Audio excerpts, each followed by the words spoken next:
Hello everyone, so my name is Alok Kumar Tripathi and I'm selected income tax inspector through सीजल 17 batch with all India rank 17। तो जैसा आप सबको पता है कि कल एसएससी ने नई नोटिस जारी करी थी और जिसमें उन्होंने क्या किया है कि जो भी आपका जो सीएचएसएल का एग्जाम था, चाहे वो सीजल का था या फिर आपका सीपीओ का था, इन सबके सब एग्जाम्स को पोस्टपोन कर दिया है। तो काफ़ी लोगों के कमेंट्स या फिर मैसेजेस वगैरह ऐसे आए थे कि how to deal with this situation और क्या फर्दर क्या स्कोप रह सकता है, क्या ये और पोस्टपोन हो सकता है कि नहीं। तो ठीक है, थोड़ा सी बातें हम डिस्कस करेंगे, आपको कैसे बिहेव करना है, कैसे इन चीज़ों को कैसे इस टाइम को इफेक्टिवली यूज़ करना है। बट उससे पहले अगर आप चैनल पर न्यू हो तो चैनल को सब्सक्राइब एंड वीडियो को लाइक एंड शेयर भी कर देना, ठीक है। लेकिन नोटिस की अगर हम बात करते हैं तो आप यहाँ पे देख सकते हो कि जिस टाइम पे लगभग आपका सीजीएल होने वाला था उस टाइम पे अब आपका सीएचएसएल होगा जो बचे हुए कैंडिडेट्स का था। उसके बाद आपका जेई का एग्ज़ाम होगा एंड देन आफ्टर आप देखोगे कि आपका जो सीजीएल का एग्ज़ाम है वो अब 2 नवंबर से 5 नवंबर के बीच में होना है, जो कि पहले लगभग 10 अक्टूबर के आसपास होना था।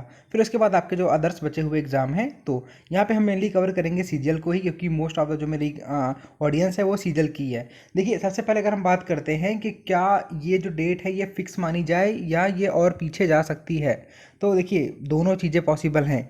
अगर जो कोरोना पेंडेमिक है ये कंट्रोल में आता है तो एग्ज़ाम आपका हो जाएगा। बट जिस हिसाब से अभी स्पीड बढ़ती जा रही है और वैक्सीन के कोई भी चांसेस दूर दूर तक नहीं दिख रहे हैं, तो ये कह पाना काफ़ी मुश्किल है कि ये नवंबर में आपका एग्ज़ाम हो पाएगा कि नहीं। बट अगर एक बात करें कि आपके लिए पॉजिटिव न्यूज़ क्या है, तो आप देखोगे यूपीएससी ने भी अपने जो कैंडिडेट्स हैं बचे हुए उनका इंटरव्यू करवाना शुरू करवा दिया है। साथ साथ में उनकी जो प्रीलिम्स की डेट है, साथ में स्टेट पीसेस की भी डेट है, वो अक्टूबर में फिक्स है।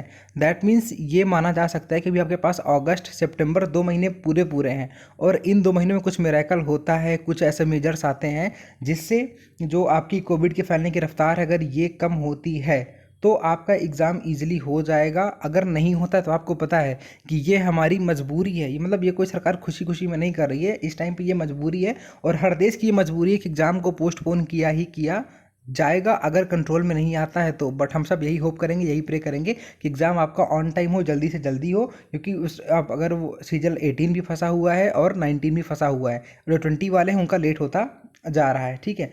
अब बात करते हैं कि इस सिचुएशन से कैसे डील करना है। जो मेन टॉपिक है वो अब हमारा शुरू होता है कि how to deal with this situation, ठीक है।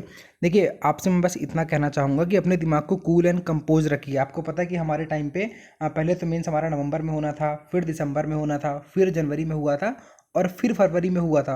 और हमारे टाइम पे तो ये कोई पेंडेमिक भी नहीं थी, तो हमें सोचिए ये एक एक महीने लगातार हमारा बढ़ता जाता था, तो इट वाज रियली फ्रस्ट्रेटिंग।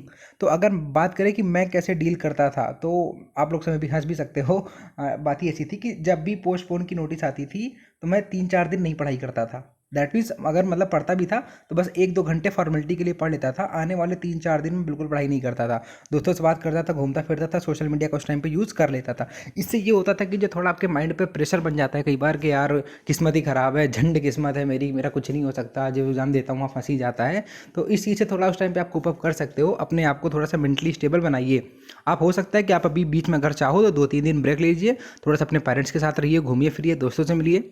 ठीक, घूमना फिरना बाहर तो नहीं जाना है, बट आप लोकल अपने दोस्तों से मिल भी सकते हो। थोड़ा सा अपने माइंड को थोड़ा सा फ्रेश कीजिएगा, फिर उसके बाद आपको उतनी इफेक्टिवली पढ़ाई में वापस से लग जाना है, क्योंकि पता है कंपटीशन डे बाय डे बढ़ता जा रहा है। आपका जो अपोनेंट है वो मे बी कि उन दिनों में ज़्यादा पढ़ाई कर ले, ठीक है। तो आपको अपना जो प्रेशर है माइंड पे उसको हटाना है और अच्छे से पढ़ाई करते रहना है, ओके।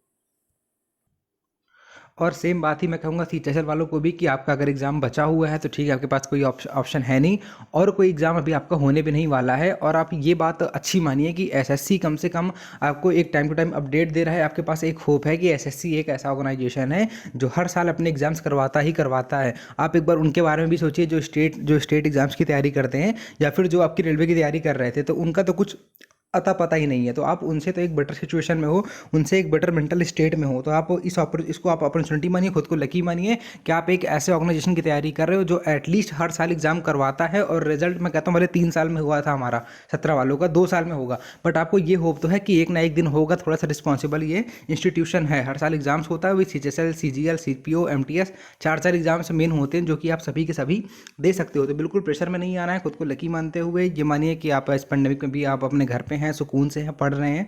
पढ़ते रहिए, खुद को पॉजिटिव रखिए। Bye bye and God bless you all.